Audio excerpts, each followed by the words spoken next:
Andy, Andy, Andy. What, bro? It worked. You haven't been here the whole time?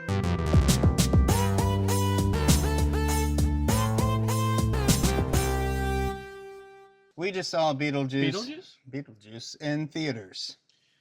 We are in a spoiler-free review section right now. We will get this done as fast as possible. We are going to talk about the movie, the actors, the directors, and then give our recommendation for the movie at the end, whether you should go see it or not see it. And then we will switch to a spoiler section. We will give you ample warning.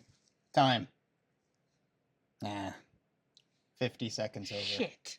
The plot of the movie still follows the Dietz family as it did in the first film, only this time it's in the future. So Lydia is a mom now and has a teenage daughter named Astrid, and in this case her dad's dead and Lydia's husband is dead, and it follows Beetlejuice as you would expect. And Beetlejuice is trying to get after Lydia because he wants to marry her, and meanwhile meanwhile,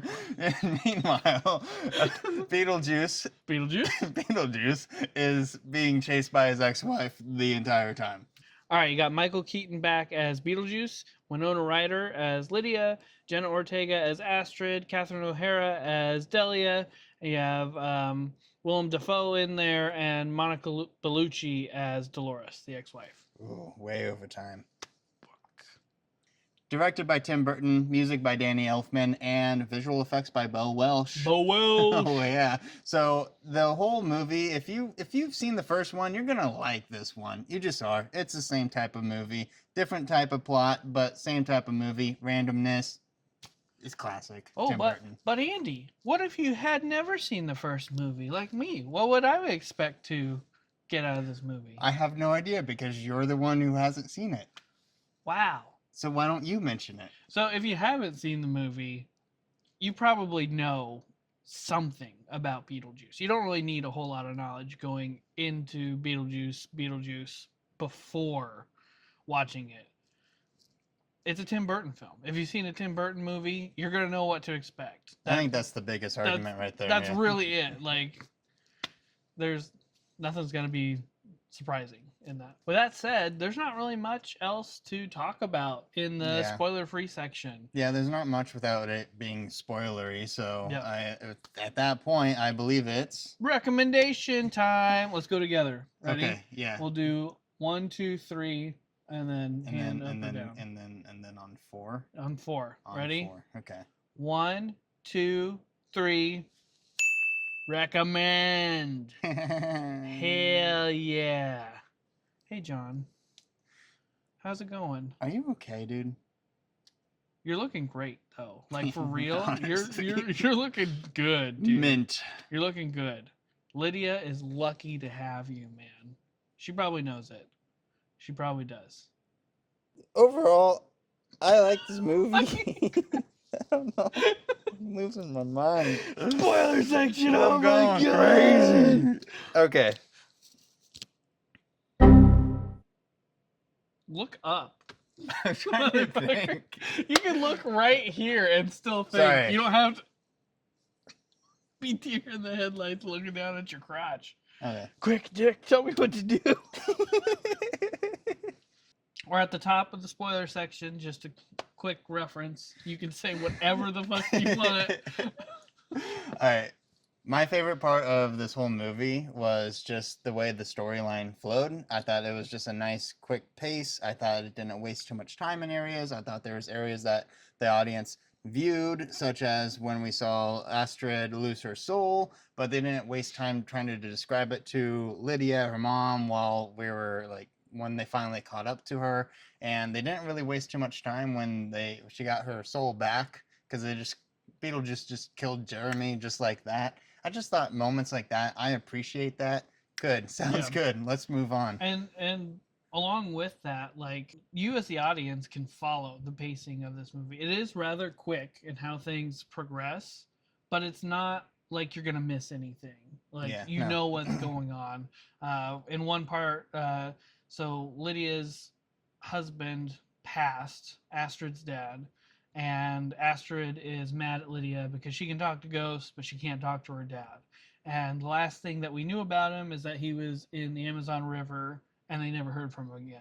And when they're in the afterlife, they're kind of running from these guards, and then just kind of the camera just kind of turns a little bit, and then you see this guy, and he's got piranhas all over him, and you're like, oh, that's the dad. And then they stop, and they're like, dad, and then they're still running, but they're just like, what? And they keep going, and then that's how they kind of introduce the dead dad back Right. into the picture. Right, exactly. They didn't waste time trying to find him within the dead world. It was just like, oh, you happen to be right here. So Yeah, makes yeah. it. I appreciate those moments. It was pretty cool. The music, as always, was Banger. really fun.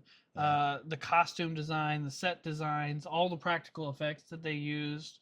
I'm a big fan of practical effects. I know I've said it before on here, but it was just really cool to see a lot of those. Bob was a really cool puppet, had a lot of articulation and like his mouth and his eyeballs. Yeah, so there's upgrades to all this stuff. Yeah. So back in the day, like Bob was just a very stiff head that could they could turn it, but now like his lips can move a little bit and like things like that. Nice little upgrades, but still kept it very similar to the original. And I was never lost at any point, which Yeah. was nice. That's good. I was curious from your perspective, having not seen the first one, if a lot of this made sense to you.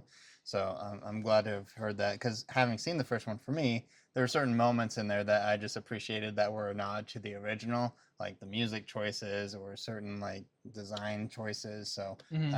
I thought Tim kept it very true to what he originally created Mhm. and didn't just try to do something completely different. So I think it's going to be a huge fan favorite. Oh, one thing that you mentioned to me before that we need to let them know about is the mise en scène. The Maison what? The mise en scène. What the fuck's the Maison? You gotta tell the audience about the mise en scène, Andy. You couldn't shut up about the mise en scène before. Mise en scène about the movie. It's pretty important. So the Maison scène is a disease in the movie where that's how the No, wait, dude. We're like critics now. So you need to tell them about the mise en scène. Right, That's what yes. people want to know. Oh, Okay. Maison scène. The mise en scène. Not the Maison scène, the Maison scène. The mise en scène. So tell them Gotcha. about the mise en scène. Okay, gotcha. So the Maison scène is located in Switzerland. Oh and my god. You're just throwing our credibility out the window. I don't know what the Maison scène He's is. just kidding, everybody. He clearly knows what the mise en What scène the is, fuck's the and he's mise en gonna scène? tell you about the mise en scène right now. The Maison scène is this giant fucking coffee cup, and they show it from the very beginning of the movie. It's just sitting on the desk. No one's drinking from it. Why is it there? Is it cleaned out? Nobody knows, but it's just fucking there. They show it throughout like 5 times throughout the movie. It's driving me nuts. No one knows where this coffee cup came from, who it belongs to, is it clean? But finally, at the very end, they Maison scène it. That's been the mise en scène, brought to you by Andy. Thank you. Hey, John, you know what the mise en scène is, right? Right, John? John knows what the mise en scène is. He knows what it is. He's got it, Yeah. 100%. He's smart. Yeah. Yeah. He knows words. Yeah.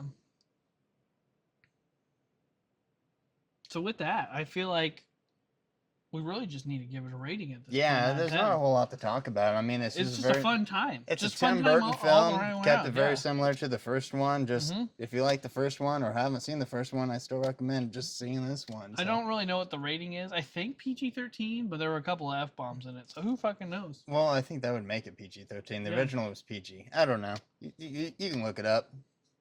The fuck you doing here for? Number out of 10. 8.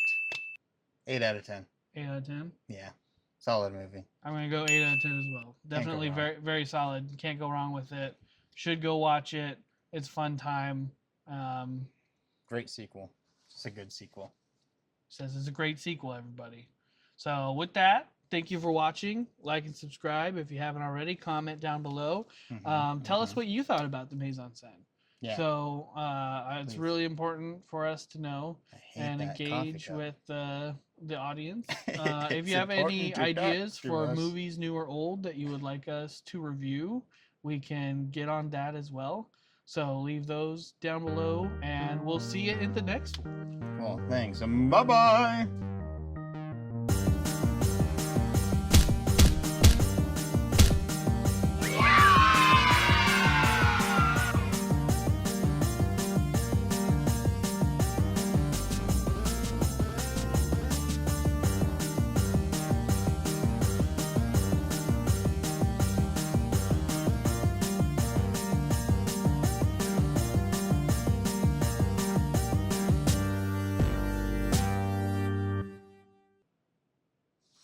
Whiskers.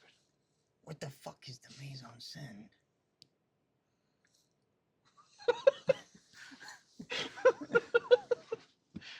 Whiskers. Whiskers, I need your help, Whiskers. Whiskers.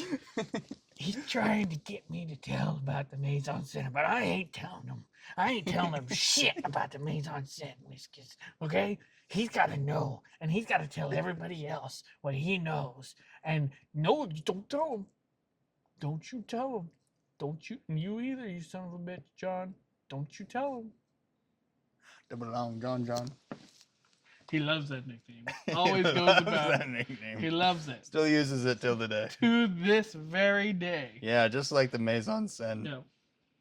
Pretty sure Whiskers loves his name too. 100%. Very much like the mise en scène. Very much.